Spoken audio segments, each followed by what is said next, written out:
嗨，大家好，欢迎来到史人驾到的你不知道的三国系列，我是主持人叉叉 Y， 我是金老师。好的，我们这一集的内容要来聊聊的是《三国》这个电视剧的第18集。在这一集的内容当中呢，我们看到吕布中了陈氏父子的计之后呢，节节败退，被逼到下邳这个地方。历史上面就有一个非常著名的下邳之战。那历史的结局我们也都知道，吕布最后战败了，被曹操俘虏，最后被处死。那在他身边的陈宫也慷慨赴义，最后曹操也收留了吕布的身边大将张辽这个角色。所以这集有内容，我们要来好好聊聊有关于下邳之战当中的吕布他为什么失败，以及吕布他的人生最终结局咯。好的，那我们接下来再来分析吕布。他当然个人武艺很猛嘛，是这个马中赤兔，人中吕布嘛，对不对？还曾经被人拿来作为称赞的标杆嘛，对不对？所以论个人武艺，吕布应该是当时的名将才对。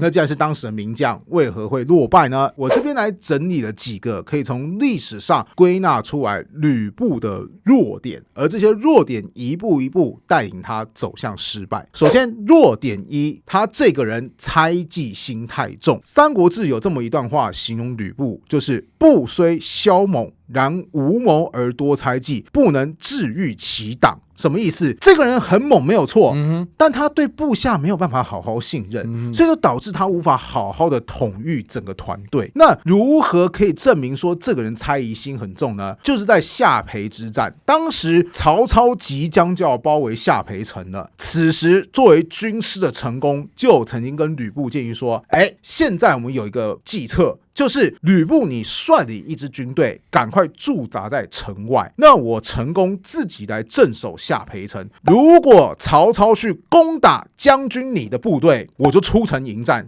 首尾夹击。那如果曹操是进攻下邳城，将军你就带兵过来做支援，那让曹操疲于奔命，渐渐的他可能就不堪骚扰，然后会选择退兵。那原本吕布会觉得说，好啊，这个叫犄角之策嘛，听起来很不错啊，对不对？好，准备整军出发。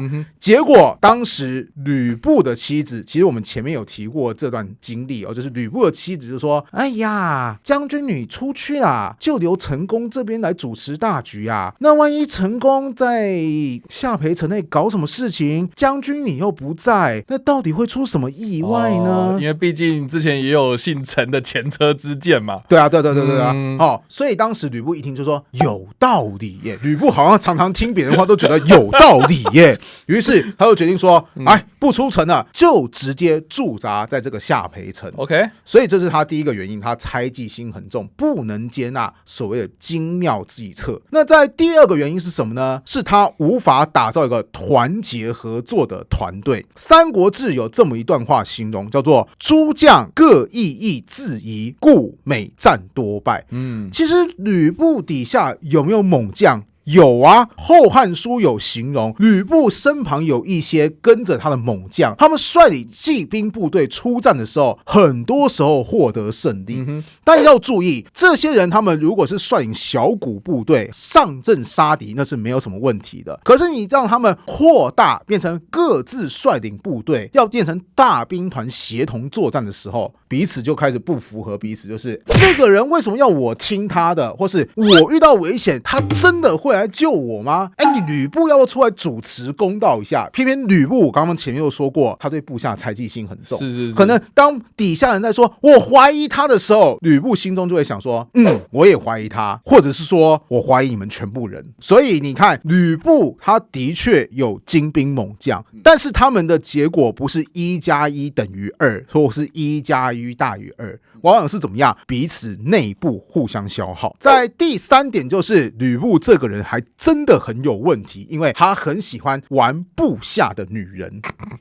那难怪他没有办法团结他的团队嘛。对啊，所有团队讲说我们都有一个共通点，什么共通点？我们老婆都被吕布玩过。那难怪大家会不喜欢吕布嘛。吕布在下邳之战最后是怎么战败的？他就是被部下背叛，然后被绑了去送给曹操。那当时吕布见到曹操，他就跟曹操说：“不待诸将后也，诸将临危皆叛不尔。什么意思？就是我平常对待部下那么的好，他们这个时候在危难之际竟然背叛我，就觉得我内心好受到伤害不甘心。结果曹操怎么回答？曹操就说：亲备妻，爱诸将妇，何以为后？什么意思？就是你背着你老婆爱了所有部下的女人，哇哦，这个还叫做后代部下啊！当时史书的记载，吕布听完话都讲不出来。很多人都喜欢讲说什么曹操喜好人妻，我告诉你，我们之后会讲到曹操爱人妻，他是喜欢寡妇。那为什么他会喜欢寡妇？我们以后也会讲。真正喜欢 NTR 的其实是吕布，在《英雄记》也是同样一个史册当中有记载。有一次吕布的部下就叛变了哈，在叛变攻打吕布的时候，结果当时他们看到什么？吕布在慌张当中就跟一个女人全裸跑了出来，半夜晚上跟一个女人全裸在一起，应该是盖棉被纯聊天吧？你觉得呢？应该是天气热吧？对，总之这天气太热，大家出来散热嘛，对不对？那个时候也没有冷气嘛，是。好，不管，总之这个时候吕布他已经要被部下叛变给杀了。历史记载，他又打破了厕所的墙壁，然后想办法逃到安全的地方去。等，这个场景怎么那么熟悉啊？我记得曹操的爸爸最后也是被一些叛兵给逼到厕所，然后他的太太太胖了，又翻不过那个厕所的墙，是不是大家逃命都是往厕所逃啊？你问了这个问题，我就反问你一下，叉叉 Y， 你家的厕所请问是设计在房屋的正中央，还是在边边角角地带啊？通常都是在边边的地方有靠窗嘛，这种比较通风嘛。对，那你也知道啊， OK， 厕所它那么恶臭，古代人也是一样，都会把它建立在边边角角，所以基本上你能够翻出厕所，你就翻出那个房子，你就有机会逃出升天。顺带一提，汉朝时代的建筑物跟我们现在很不一样，次一点的你就用那个茅草啊，或者是那个竹子啊、木头来制造，可能没有像现在的隔间板那么坚固，你一拳是有可能打得破的。OK， 那就算你是用所谓的夯土，什么叫夯土？就是汉朝还没有砖头的技术，汉朝建造房屋或是说建造城墙是怎么样？是你先拿个模具，比方说这边有个木板，这边再竖立一个木板，中间不是会有个空区的地方吗？你就把土给丢到里面去之后，用力的打它，这个叫夯土。把那土夯实了之后，木板抽掉，那就是一个墙壁。你知道这个墙壁脆弱到什么地步吗？你是可以拿兵器直接给划上一整道，或是把它给切断。OK， 所以吕布是不是真的天生神力，竟然把墙壁都给打破？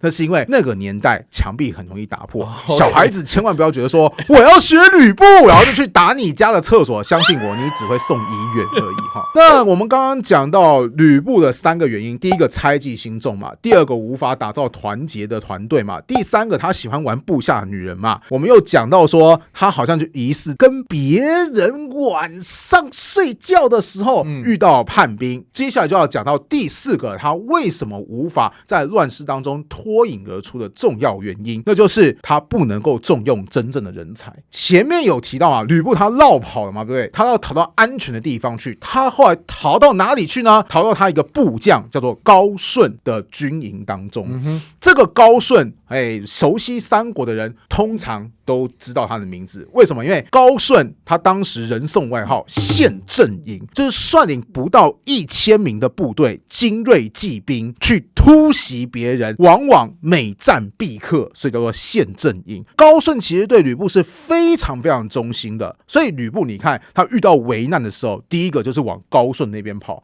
后来也的确是高顺出力平定了这整场叛乱事件。那这么一个忠心耿耿，你看又率领的陷阵营每战皆克，他算是一个非常好用的人才才对啊。该不会吕布从来都不听他的意见。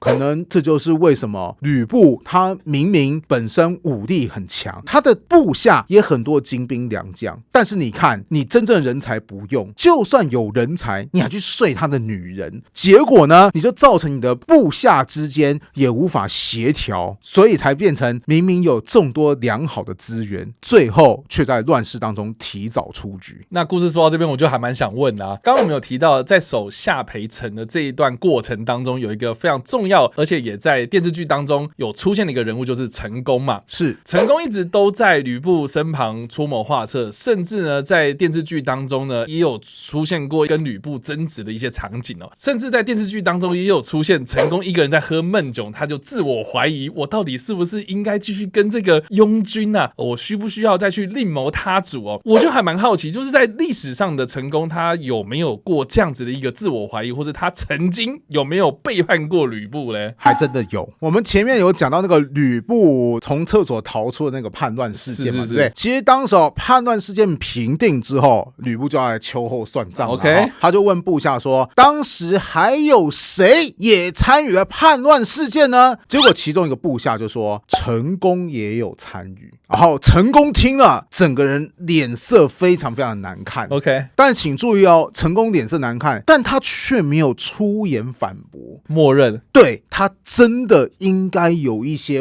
歪逆在这当中，所以他被人指责的时候，他没有办法跳出来说：“哦，我是清白的，你要相信我。”他根本讲不出来这种话。那当然，吕布，你说对这件事情爽不爽？当然不爽啊！哦，你身为我的军师，你搞我。可是吕布也知道说，哎，我底下现在能够用的人不多了，陈宫算是已经蛮有才华的人了，这个时候跟他撕破脸，我好像最终也没有什么好处所以吕布就有点就是好，算了，这件事情就过去了，大家以后就不要再提了。我想这也是为什么后来陈宫他提出一些什么犄角之计的时候，为什么吕布的老婆一说，哎呀，万一陈宫发生什么事情，那个将军你能拿他怎么办吗？吕布为什么立刻就觉得说，哦，对，我还是待在城里面好了，因为就连陈宫都有曾经背叛过他的经验。那你说为什么陈宫想要背叛他？难不成陈宫的老婆他也戴绿帽子了吗？不知道，史书就没有形容了哈。总之啊，陈宫后来跟随吕布的结果，电视剧也有演到，吕布败亡了嘛，对不对？吕布被抓，陈宫当然也被抓。那其实曹操早年就有认识过陈宫，他也是很欣赏这个人的才华的，所以曹操当时就在想说，哎，陈宫啊，你也已经打输了嘛，对不对？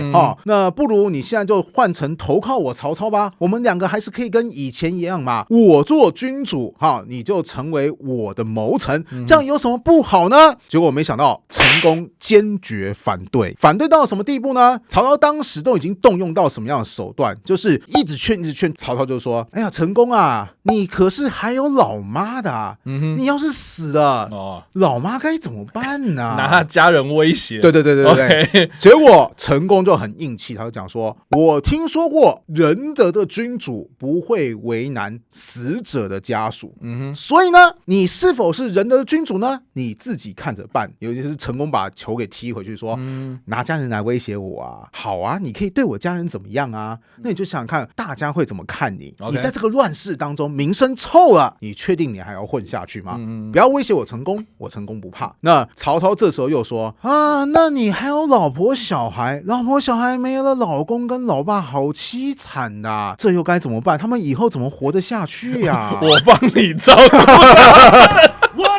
没有，你要知道，这个时候不是暴露你自身癖好或是欲望的时候，你这时候劝降成功。那成功怎么回答呢？大致上的意思就是说，我的家人未来会获得什么样的照顾，就看你咯。OK， 你愿意提供什么样的照顾，就提供什么样的照顾。那我是一心求死，你就不用再多说了。到最后，曹操就是很舍不得，但眼看陈宫这么心意已决，最后陈宫历史上有记载，他是被缢杀。什么叫缢杀？其实就是被勒死的。对。那陈宫死后，曹操是真的有好好善待他的家人，除了后代他的老妈之外，陈宫其实是有女儿的后来曹操就说，他的女儿我做主找个好人家给嫁了，所以算是曹操即便得不到成功，但也是有好好的对待他人。讲到这边都讲完成功的结局了，叉叉会不会好奇吕布的结局又是怎么样呢？因为电视剧是演说他是被乱箭射死的嘛，对，这个我也蛮好奇，是真的历史上有这样子的一个刑罚吗？好，当然可以乱箭射死啊，不过历史有很清楚的记载，他是这么写的：不及公顺皆缢杀之。什么意思？吕布、陈宫还有那个对吕布忠心耿耿的高顺都是被缢杀杀的，都是被勒死的。对，我刚刚说过，曹操打败吕布之后，他面对成功就说：“哎，你看你都输了，来投降吧，重新成为我的部下吧。”他面对吕布也是同样的状态，就是打输了哈。对，那我们现在来谈谈看吧。他并没有一开始要置吕布于死地哦。OK， 当时吕布还很兴奋，他被绑到曹操面前的时候，吕布就说：“恭喜大人，你可以获得天下了。”然后曹操说：“怎么会这样跟我讲话呢？”吕布就说：“我率领骑兵，主公你率领步兵，我们两个强强联手，还有谁敌得过我们吗？”就是吕布说：“我是这么优秀的骑兵冲锋官，如果你有我，天下间还有谁可以阻挡我们的攻势？”那曹操一听，其实是有一点心动的，是，所以他想一想之后，就转头问旁边的刘备：“玄德啊，你怎么看这件事情呢？”然后刘备就说：“我在想一件事情，董卓跟丁原的下场是什么样子呢？”然后曹操说：“啊，懂了。以前吕布是丁原的部下，吕布没有为丁原效忠。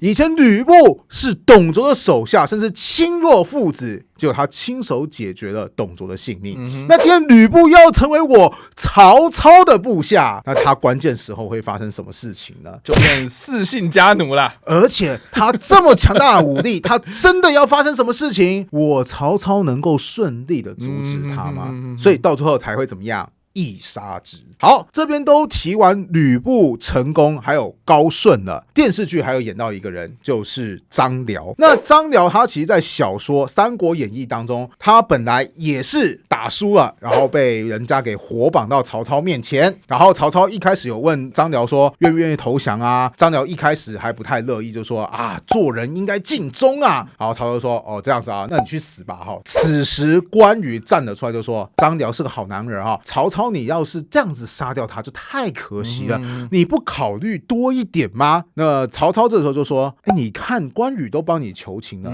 你确定你一心赴死吗？那张辽后来想想说，好吧，良禽择木而栖，他后来就投降了曹操。但是其实历史上的张辽并不是这个样子哦，《三国志》当中有记载说，张辽他从不东奔徐州，什么意思？就是说张辽的确是跟随着吕布来到了徐州。当徐州被吕布占领的时候呢，张辽他其实不在吕布的旁边，他是在鲁这个地方当当地的鲁相，所以说算是自己率领部队驻扎在其他地区。所以等到太祖破吕布于下邳，辽降其众降，等到吕布在下邳战败的时候，张辽他率领麾下军队直接投降曹操。他主动投降，对，而且还是带着一群人投降。OK， 大家很容易受到《三国演义》的影响，因为《三国演义》最一开始嘛，是说张辽其实也想为吕布效忠至死的嘛，对不对？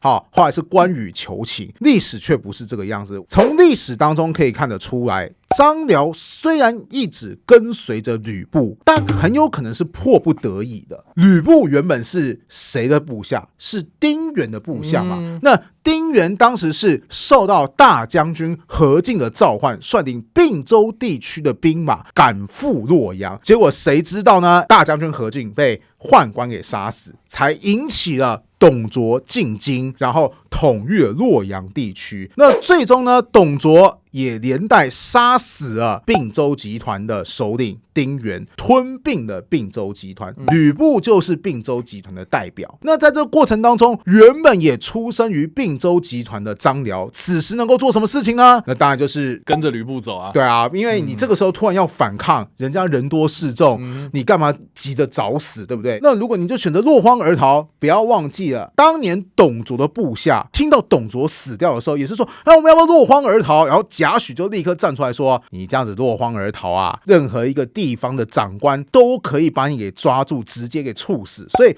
对于张辽来讲，就是好，对，现在遭逢巨变，我该怎么办？如果我落荒而逃，我可能死于非命；如果立刻抵抗，我还是死于非命，那怎么办？那我只好就这样子办吧。对，那我就要跟着吕布混吧。谁知道接下来怎么样呢？吕布杀死了董卓，然后引起董卓部将的反攻。当董卓的部将即将攻破长安城的时候，吕布准备逃跑。请问你是张辽，你选择投降董卓的部将，还是选择跟着吕布绕跑？还是跟吕布绕跑啊？对嘛？为什么呢？因为留下来只会被人家清算啊。没错啊，你是吕布的部下嘛，对不对？人家是董卓的手下，是来复仇的。是啊，所以如果你待在长安城，你只会被跟着一起砍头。那你如果说，那我这个时候抛弃吕布，流落江湖，不好意思，还是贾诩的那句话，就是你这个时候选择流落江湖，任何一个人都可以把你给追杀。所以怎么样？只要继续跟着吕布。后来吕布四处转战，那张辽都是有一种就是我如果留下来也不会获得更好的生活，我如果流落江湖我又无法自保，所以这个时候有点像是两个都很屎的选择，那我只要选择比较不烂的那个，就是继续跟着吕布。后来一路跟到徐州的时候呢，吕布败亡了，此时他眼前出现人叫做曹操。那历史上的曹操他是非常爱才的，他甚至有说过，你这个人就算没有品格，你只要有才华，我都愿意录用你。那对于当时的张辽就会觉得说，好了，那现在我眼前有两个选择，一个就是到处落荒而逃，对人又很不信任，有的时候没事还会跟部下的老婆来亲密连结的吕布，另外一个是摆出说，只要你愿意投效我，我让你有升迁机会，我愿意好好的尊重你，我不会因为你降将的身份而特别打压你。当然啦，实际状况怎么样不晓得，但是最起码人家已经放话这么做的曹操，那你是张辽，你选哪一个？就选曹操吧。所以这就是我估计，当然这只是我个人估计，为什么高顺他选择效忠吕布，陈宫他选择为吕布而死，而张辽却选择投靠曹操的原因。那我这边倒是还蛮好奇，想问一下XXY，就是你看到张辽就是其他人都选择赴死，但是他却选择说好，我决定要投降曹操，你会因此觉得说张辽很烂，或是看不起张辽吗？我小时候确实有这样的一点点感觉。怎么说呢？就这个人不忠不义嘛，人家说你要不要投降我，然后我投降这样的感觉。是。可是经过这个社会毒打之后呢，我只会觉得有点像是你在换公司嘛，你在公司里面工作嘛，是上面的人被并购啦，换老板啊，谁，然后当我们另外一个老板啊 ，CEO 换人啊，对我来讲，我根本没差，我都做好我自己的位置就好了。是原本的烂 CEO， 然后换成另外一个新的 CEO 来整顿这个公司，那我当然跟这个新的人啊，我觉得 OK 啦，我觉得 OK 啊。也就是说，你不会觉得说张辽这个就是家伙，就是你这个家伙没有道德，你没有忠诚可言。我觉得曹操也不是一个坏选项，那当然就是跟着曹操走，这个也是有未来发展嘛，那干嘛不跟呢？当然啦，我相信每个人有他的选择，我不会说张辽的选择是错的，是。然后高顺的选择，我刚刚有说嘛。对吕布最效忠的就是这个高顺，那你要说他好，他也的确很好，他从一而终，是啊。但你要说他就是不好，也的确有个问题，就是你何苦为了吕布这样的人而牺牲了生命呢？当然，每个人有每个人不同的选择啦。在未来的三国故事当中，我们也很容易看到有一些著名的武将，他难免会打败仗。此时他被人抓的时候，他到底是要选择投降，还是要选择坚持原有的立场？这真的是见仁见智，或者随着时间地点而会有不同的结果了。好的，以上呢，这就是我们这集的内容。我们聊了有关于吕布最后的结果，还有陈宫跟张辽最后的下场到底是如何。不知道大家在听完这个故事之后有什么样的想法？欢迎在留言区留言，我们来跟你做互动跟讨论。死人驾到，你不知道的三国系列，我们下次再见，大家拜拜，拜拜。